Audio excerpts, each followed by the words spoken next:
Good evening, or afternoon/evening, like what Brother Mark has already said. We are going to be studying from the book of Ruth. I asked last night that we read the book of Ruth. I don't know how many of you got time to read from that book. We are going to get our study from that book, particularly from the very first chapter of the book of Ruth. We do not know at what stage this story that is recorded in the book of Ruth took place. The book of Ruth is put between the book of Judges and, of course, the book of 1 Samuel. But it's actually very much interesting that the very first verse tells us that the story that is recorded took place, that was during the period of the Judges. We have always talked about the 17 periods, and one of the periods that we have always talked about is the period of the Judges. So the story of the book, or the story recorded in this book, is going to take place sometime during the period of the Judges. I mean,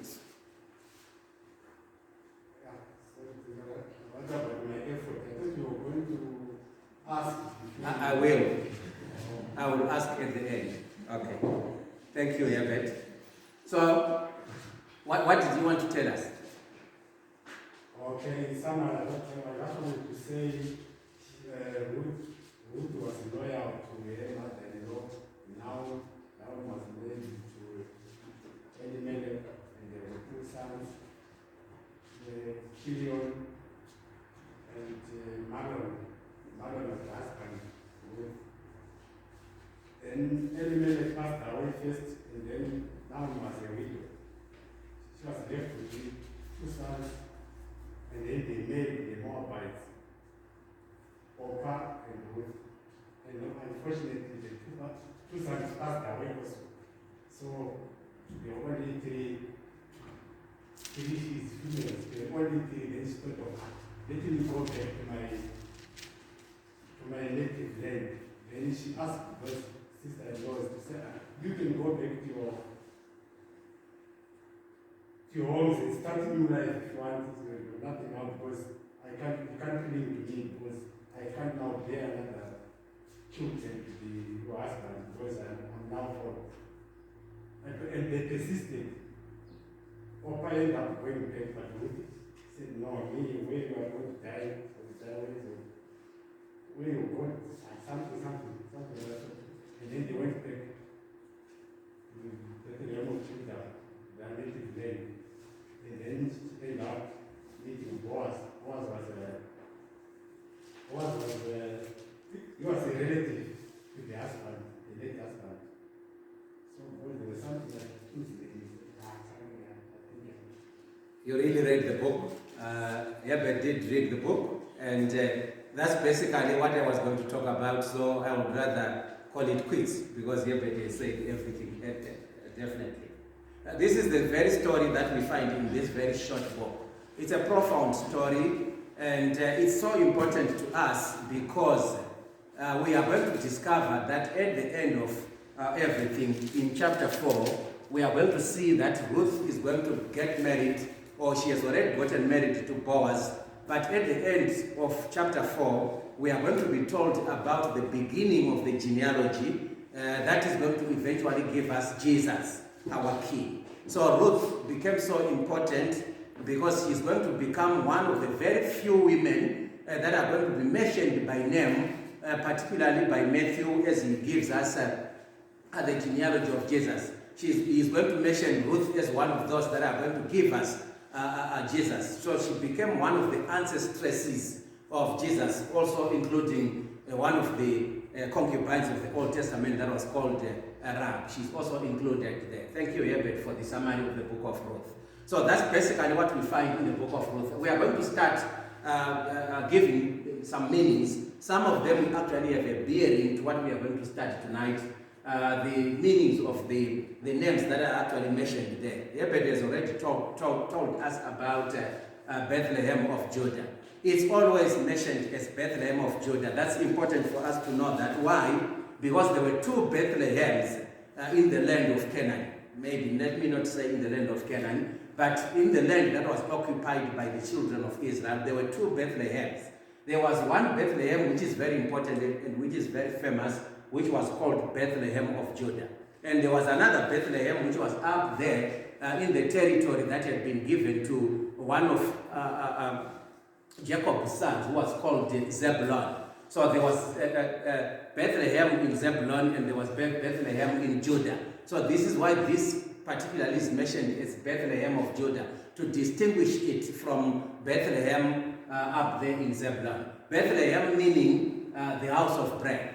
It was named the house of bread simply because it was a wetland that would always produce goods for the residents. The same applies to the one that was up there in Zebulon. It was also called Bethlehem because it would produce, the crops for the people. So this was an oasis of the children of Israel that lived particularly around Bethlehem. It was just about 5 miles away from Jerusalem, going to the south. So it was called the house of bread. Then Elimelech, who has already been mentioned, is one of the key figures in this story, and his name means "my God, a king." And of course, we have Naomi herself, who already has been mentioned by Hebed as well, who was the wife to Elimelech, and her name means something that is pleasant, something that is friendly, or someone who is friendly, or something that is amiable. That's the meaning of the word Naomi. Then the name Malon is thought to signify sickness. We are going to talk about that a little bit more later. Then the name Chilion is also thought to signify consumption. I don't know why these guys decided to give their children such kind of names. We are going to come back to that in a short while. Then the name Ruth itself means somebody who is compassionate, or a compassionate friend, or it means somebody who has compassion, somebody who has mercy, somebody who is pitiful. That's the meaning of the word, the meaning of the name Ruth, that is in Hebrew. Then of course Orpah means a gazelle, or it simply means back of the neck. When we are talking about back of the neck, we are talking about something like this. So we are basically saying it signifies action of turning back. It's proving exactly what Orpah will do later, as we are going to see in the story. So those are basically the meanings of these names. Just to wrap through, Bethlehem means the house of bread. Elimelech means my God, a king. Naomi means someone or something that is pleasant, or something that is friendly or amiable. Malon means sickness. Chilion signifies consumption. Then Ruth means compassionate friend, or somebody who has compassion, mercy, pity, etc. Then Orpah means, in short, action of turning back. So that's basically what we are going to find in the book of Ruth. This is basically, let me try to use, I don't know if this map is going to be good enough. We will also try the other one. I want us to see where this story of Ruth is taking place. This is the geography of the story of Ruth. Moab is going to be somewhere here. I hope you are seeing my pointer. This is Moab. This is our Dead Sea. This is our Jordan River going up north to the Sea of Galilee, somewhere there. So all this is going to be the land of Canaan. So this, of course, is going to be given after the division. We now have Judea down here, and we also have Samaria up there. So what we are having here is, we are having Jerusalem, which is actually here. This is our Jerusalem. Then our Bethlehem, 5 miles down, we are going to be having our Bethlehem here. Moab, we know that they were related to the children of Israel from way back, from the relationship between Abraham and Lot. Moab was actually the son of Lot via his daughter. You remember his first daughter, after Mrs. Noah had died. Noah was going to have children with his daughters. So the first daughter is going to give him Moab. And this Moab is going to be the ancestor of the Moabites of the time of Ruth. So they were partly related to the children of Israel via Abraham and Lot. So from Bethlehem to come to Moab, you basically had two routes that you would take. Either they would come here via the River Jordan, across the River Jordan, past Mount Nebo, and then come down until they would get to the territory that was occupied by Moab. Or perhaps they would actually come down to the south via the wilderness of Judea. Then after the tip of the Dead Sea, they would have to come back up to the north, and they would come back into Moab. We have another map that probably is going to be better than this. This is where Jerusalem is. So they would either come via Jericho, then come down into the kingdom of Moab, or they would come down from Bethlehem, down via Hebron, Beersheba, then they would come up back into the kingdom of Moab. This is where everything is going to happen. So we are going to have the transactions between between Bethlehem and Moab, which was up here. So what's going to happen now is what Hebron was telling us about. Elimelech is going to decide, after there is famine in Bethlehem, he's going to decide that he's going to move elsewhere to Moab. This is not, of course, living up to his name. We are going to see that just now. He did not live up to the meaning of his name in the face of famine. We remember, we have talked about his name meaning God is my king. But when there is famine in the house of bread, which is Bethlehem, which was part of the Holy Land, one of the people that were worshiping God at the time, called Elimelech, is not going to place his trust in his king, who was God. In fact, he is going to defy the meaning of his own name, because he's going to run away from the land that his king has given him to live in, and he is deciding to go and live amongst the Gentiles, simply because he was running away from famine. And of course, in short, we definitely have Christians today who are doing exactly the same. Christians running away from God to seek help elsewhere. Don't we know this? A Christian has fallen into hard times. How many times do we resist the hard times? So much that we are going to continue believing that God is going to provide us because God is my king. Elimelech failed, and many of us today are failing to hold on to hunger, to hold on to famine, to hold on to sickness, to hold on to any trouble. Many times we find ourselves getting out of the way because we want to seek respite, or we want to seek a remedy from the witch doctors, from the so-called prophets, from the so-called, whoever. We run away from our king. We have proclaimed God to be our king, but we don't always hold fast to that proclamation, exactly like what Elimelech did. He is going to run away from his God, and he went into the neighbors, which was Moab. Of course, the third thing that I would also want to mention there is that he was, though, a responsible father. He took along his family with him. We can witness this in our own backyard in Zimbabwe. We have yet so many people, be it a mother, be it a father, because of the famine that we have had in Zimbabwe for too long now. So many of the people of Zimbabwe have decided to vacate Zimbabwe. They have decided to go into the diaspora.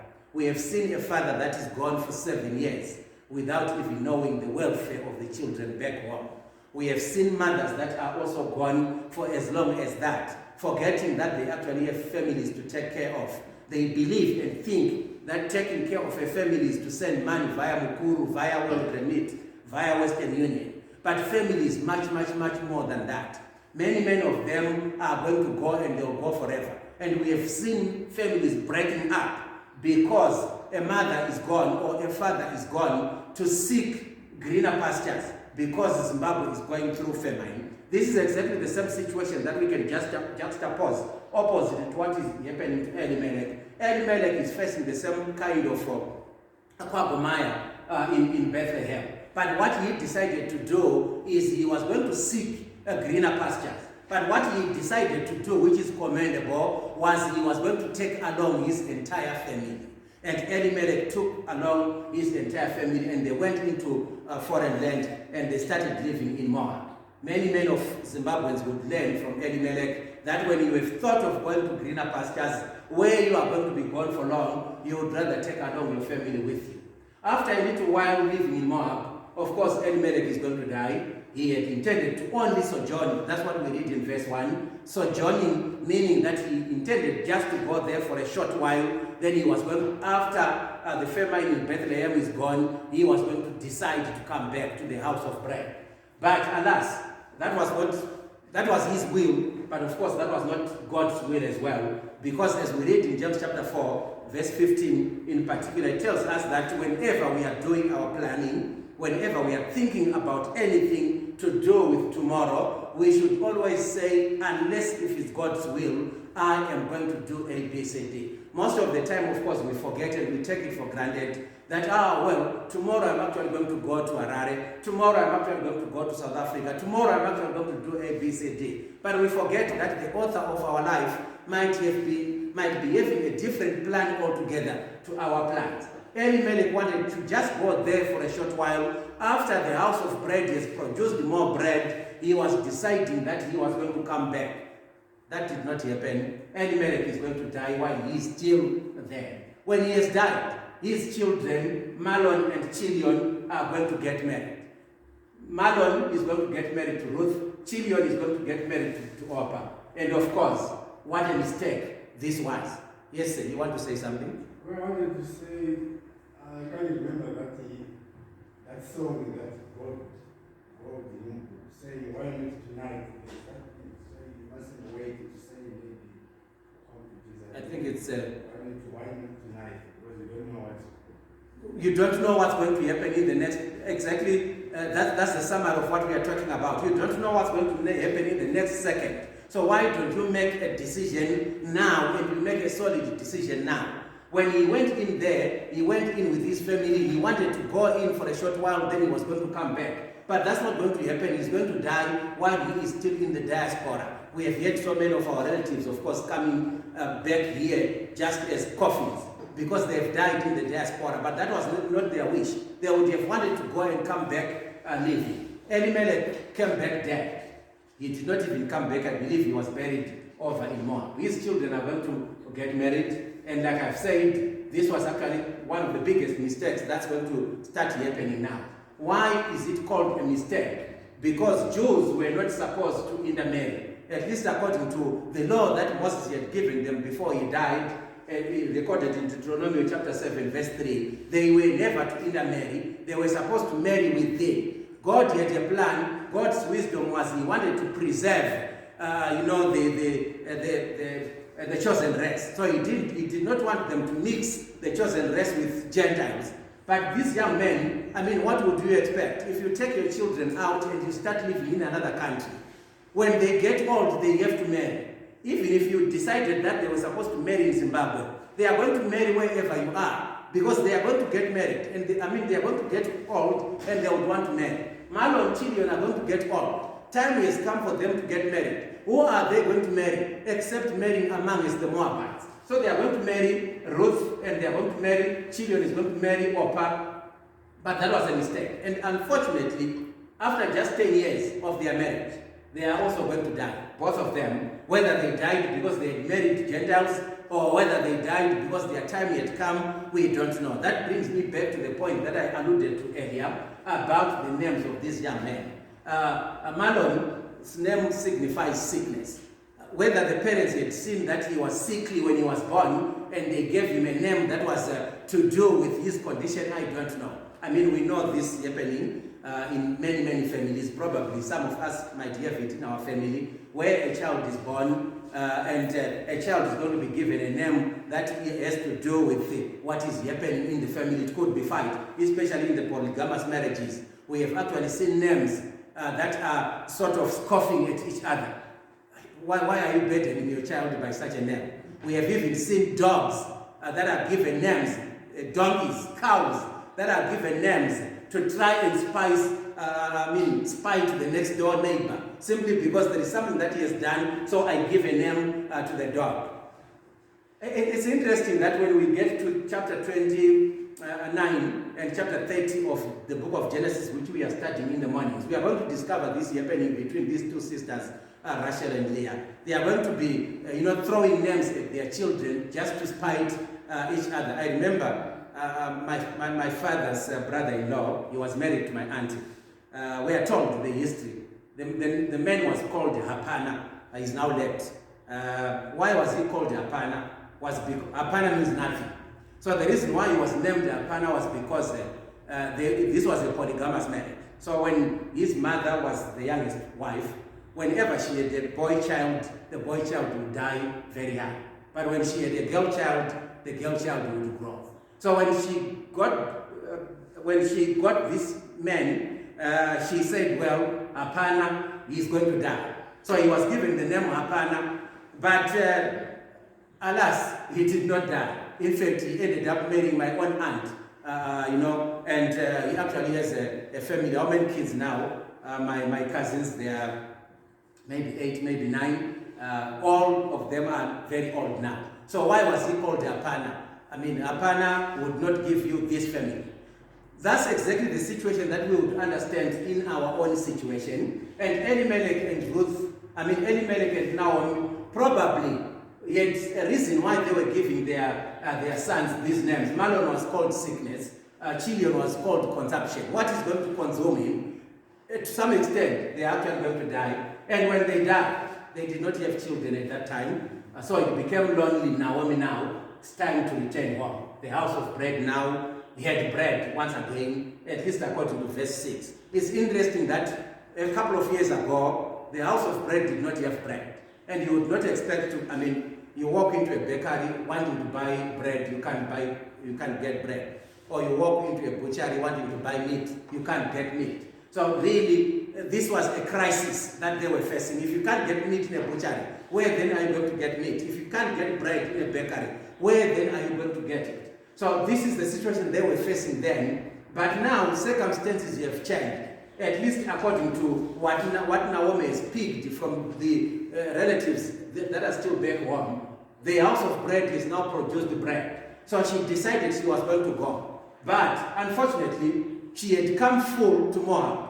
But now she has to return empty. She came with her husband. She came with her 2 sons. All of the 3 of them are dead. Now she has to go back alone. And when she got back home, she preferred to be called Mara, which means bitter. At least that's what's recorded in chapter 1, verse 20, rather than Naomi. When they welcomed her, she said, don't call me Naomi anymore. Rather call me Mara, because I went there full, now I came back empty. In fact, she was attributing her misfortunes to God, because she thought God had laughed at her. Her daughters-in-law wanted to go with her. She strongly opposed the idea, of course. And let me check something. She was opposing the idea, but like what Yebed was trying to take us through, there is going to be a lot of debate going back and forth between her and her daughters-in-law. She was opposed to the idea, and of course we get a warning there that I've put up there. We should be extra careful not to be like Naomi. Why shouldn't we be like Naomi? Because she was so much determined to chase away interested people from following her to serve one true God. But of course, she succeeded with Orpah. Remember, in Moab, they were worshipping a god that was called Chemosh. Chemosh was their biggest god. They were worshipping there. Naomi has grown up worshipping this god. Ruth has also grown up worshipping this god. But somehow, the short stint they have had in Ruth and Orpah, not Naomi. The short stint they have had with Naomi, they must have been taught some good things about this God of Israel. Now, Naomi has decided that she was going to go back, even though these young ladies have lost their husbands. They were going to be determined to go with her because they wanted to also to go and worship her God. However, Naomi is actually going to dissuade them from going with her. She did not see that as a good idea. In fact, at the end, she is going to succeed with Orpah. Orpah is going to remain, even though Ruth, we are going to see later, that Ruth is going to have none of that. She is still going to go. Shouldn't we be glad if even a single soul decides to come with us to a country, to a place where we serve the one true God, not the gods like they were worshipping? However, if they did come with her, that is the daughters-in-law, they had to make some deliberate choices and count the cost. We are talking about you, me, who has found something, who has found someone who is interested to come and worship your God. Imagine telling that person that go back, you cannot go with me. I'm saying, shouldn't we celebrate? Shouldn't we be happy to actually find somebody who wants to come and worship a true God with us? Somebody has decided to come and listen to what you are teaching at the Lord's church. You actually decide that, no, we cannot go together. One, shouldn't you be glad? You know, if you think about it in Luke chapter 15, Jesus actually taught a parable, 3 parables that is. But one parable that is interesting, that all the parables are actually talking about somebody that is lost. But one of the parables, he is going to conclude by saying, when one soul turns to God, just a single soul turns to God, there is going to be celebration by the angels in heaven.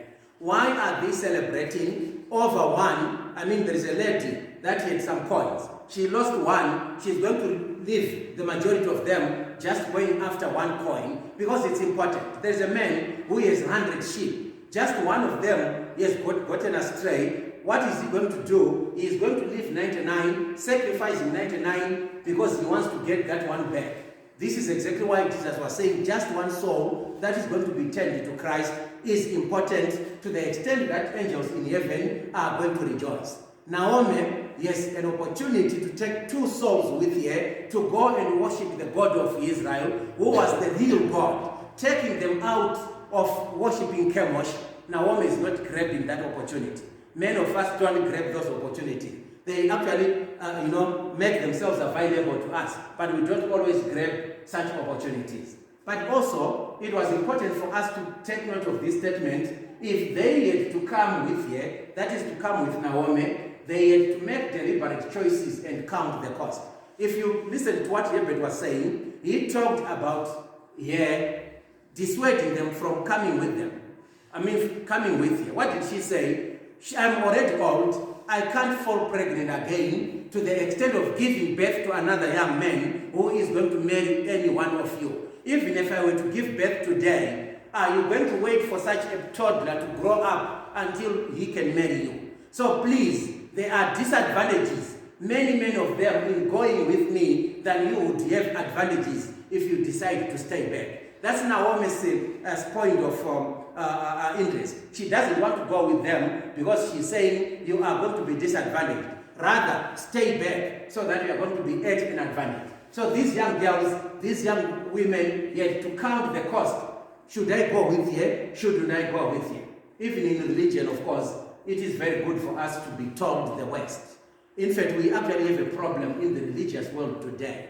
The problem that we are having is of those so-called preachers who are going out and they are teaching people that when you come to God, no more famine in your life. When you come to God, no more sickness in your life. When you come to God and you believe in Him truly, nothing bad is going to happen to you. We have so many of those, the so-called preachers who are on the prowl, and so many of our people are lost today because of this so-called prosperity gospel, this gospel which is a lie, this gospel which is heresy. The true gospel that we know is that Jesus never guaranteed his followers safe and smooth life. He never guaranteed that joining Christianity or becoming a Christian is going to be a stroll in the park. In fact, as you are going to see with me, our Savior took this course, the course of showing his followers the West, with him or with that man who in the heat of his zeal, he spoke boldly.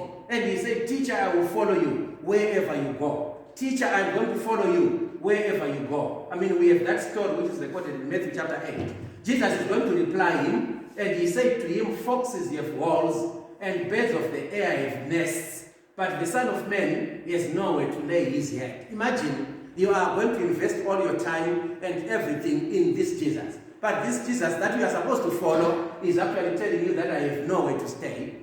If you think about it this carefully, we actually have perhaps so many clothes in our wardrobes. We actually have, the ladies, I know they have so many plates, pots and pans, all the cutlery you can think about in their kitchen units or whatever. Men probably have their own garden tools or whatever you think about men's tools in their stores. Jesus didn't have anything like that. If you think about it, I don't know how many pairs of shoes Jesus had. I don't even know how many pairs of clothes Jesus had. I think about it the other time when Jesus is actually on the cross and they are going to try and divide his clothing. And at times I'm tempted to think that, do you know that this could have been the only dressing that Jesus ever owned? This is the Jesus who is saying, follow me. This is the Jesus in Matthew chapter 4 who actually said to his disciples, I no longer want you to be fishers of men, to be fishers of fish. I want you to be fishers of men and take people to come to me. But this is the very Jesus who is saying, I don't have anywhere to put my head. Foxes are better. I mean, imagine the foxes that live in the wild. Jesus was saying they are actually better because they have walls. He talked about the birds of the air because they have their nests. But the Son of Man has nowhere to lay his head. That's recorded in Matthew chapter 8, verse 19 and 20. Read with me at the book of Matthew. There's a story that I want us to read there quickly. Matthew chapter 10. And you will see the other supporting verses you will read on your own. But this one I thought we can read it together. The one that is underlined there. Matthew chapter 10, that is reading verse 34 to verse 39. Matthew chapter 10, let's read from verse 34 to 39. Do not think that I have come to bring peace to the earth. This is Jesus who is talking. Matthew chapter 10, verse 34 to 39.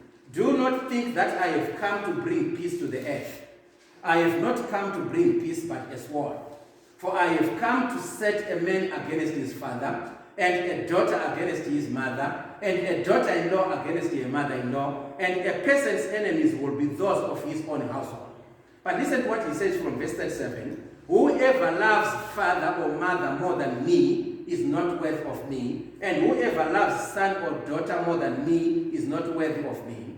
Listen to verse 38. And whoever does not take his cross and follow me is not worthy of me. Whoever finds his life will lose it, and whoever loses his life for my sake will find it. I don't find this to sound like being a Christian is going to be an easy journey that we are going to be walking, talking, and laughing. I find Jesus' words being so strong, and he is warning those that are going to follow him that they are supposed to sit down and take stock of what is to come. They are supposed to sit down and they are supposed to evaluate the cost that they are actually going to have to encounter in this journey. This is a journey which is not easy. The journey of becoming a Christian. Thus, Naomi deals with her daughters-in-law. This is exactly what Naomi is saying to her daughters-in-law, that if you have to go with me, please expect so many pitfalls.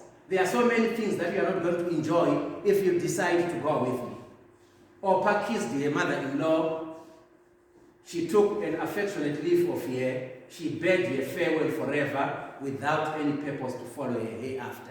This is after she has been told of the advantages.